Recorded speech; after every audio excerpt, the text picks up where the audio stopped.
हमेशा किस्मत ने उसकी मेहनत से ज्यादा दिया।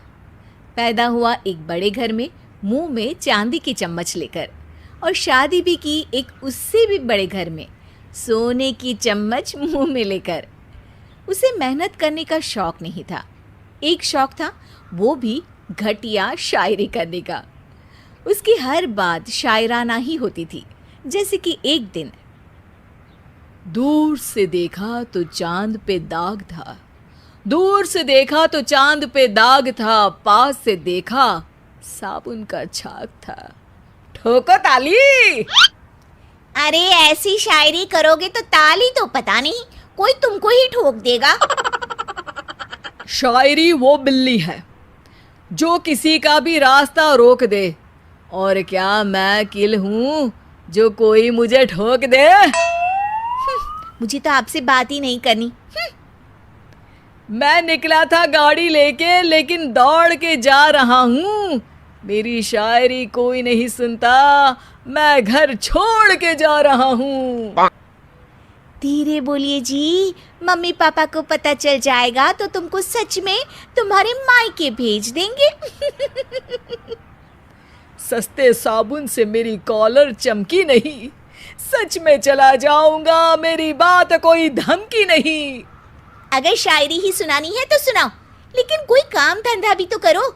मेरे पिताजी के पास बहुत पैसा है, तो घर जमाई बन के खा रहे हो, और कल जा रहे हो ना अपने मायके, तो आज ही चले जाओ मेरी बला से।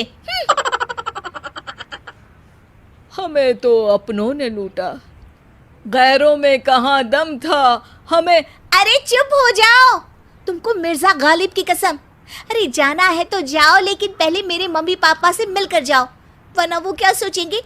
लेकिन विकी अकेले ही अपनी कार लेकर अपने मायके यानी कि अपने खुद के घर पहुंच जाता है। अरे बेटा, तू अचानक, बहू कैसी है? अरे माँ, बहू तो बिल्कुल बदल गई है, मुर्गी हाथ से निकल गई है। अरे क्या हुआ बेटा? उसकी आती नहीं है, मेरी जाती नहीं है। मैं करता हूँ शायरी, उसे भाती नहीं है। मेरे पास उसका फोन आया था बेटा, सही कह रही है वो। तुमको काम करना चाहिए, तभी तो इज्जत मिलेगी। घर जमाई बन के सास ससुर के पैसों पर कब तक ऐश उड़ाते रहोगे? मेरी जिंदगी में हर तरफ से उंगली हो रही है, फोन पर मेरी चुगली हो रही है।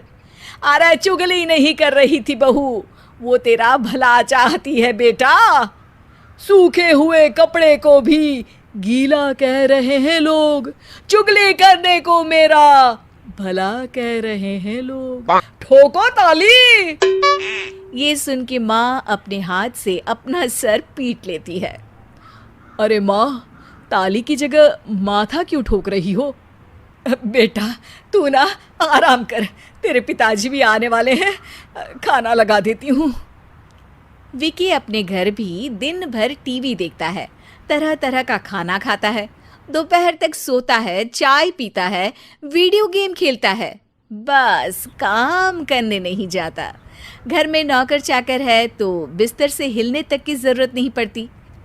कई बार तो विकी अपने नौकरों को बिठाकर शायरी सुनाता रहता। कब जाओगे बेटा? अरे कैसी बात कर रहे हैं डैडी, क्या आप मेरे फादर नहीं? आप मुझे भगाना चाहते हैं क्या? ये मेरा घर नहीं। अरे नहीं बेटा, तुम्हारा ही घर है। हम तो चाहते थे कि तुम यहीं रहो और मेरा काम आगे बढ़ाओ, लेकिन तुम ही चले गए घर जमाई बनने। अरे मेहनत तो गधे भी करते हैं, मैं अच्छी किस्मत लेके पैदा हुआ हूँ, मैं घर जमाई हूँ, ससुराल का फूल गेंदा हुआ हूँ। ठोको ताली। पिताजी और माँ सच में ताली बजा देते हैं। ऐसा पहली बार होता है जब विकी की शायरी पर किसी ने ताली बजाई हो। अरे आप लोग सच में ताली बजा रहे हैं? हाँ हाँ बेटा, तुम्हारे ससुर का फोन आया था, बोला जब तक घर जमाई जी कोई काम ना करने लगे हमारे यहाँ मत भेजना। अब तू तो काम करने से रहा और तुझे रहना भी है हमारे घर में ही, करेगा भी शायरी ही, और बार बार ठोको ताली बोलेगा तो आदत डाल ही लेते हैं ताली ठोकने की। विकी उसी वक्त खड़ा होता है और बहुत गुस्से में सीधे ससुराल के लिए निकल जाता है। फिर से आ गए? लेकिन सुमन को देखते ही विकी पिघल जाता है। अब सुमन, आई एम सॉरी। आज से ना मैं सिर्फ शायरी ही नहीं बल्कि काम भी करूँगा। तुम अपने ऑफिस में बात कर लेना, कोई भी मेहनत का काम कर लूँगा। मैं घर जमाई बन के रहूँगा, लेकिन काम करूँगा और इज्जत से रहूँगा। मतलब सिर्फ तुम नहीं आए हो, तुम्हारे साथ तुम्हें अकल भी आ गई है। मैं अपने कारखाने का मैनेजर बनाता हूँ तुमको। कल से मेरे साथ चलना वहाँ। थैंक यू ससुर जी। थैंक यू से काम नहीं चलेगा, एक शायरी सुनानी पड़ेगी। है ज़रूर ज़रूर। ससुर के पास पैसा होते भी मेहनत जिसको भाई है, वही सच्चा दामाद है, वही अच्छा घर जमाई है। ठोको ताली। सब विकी की शायरी पर ताली ठोक देते हैं। शिक्षा: जब किस्मत आपको बहुत सारा दे दे तो उसकी कद्र करनी चाहिए और मेहनत करना कभी नहीं भूलना चाहिए।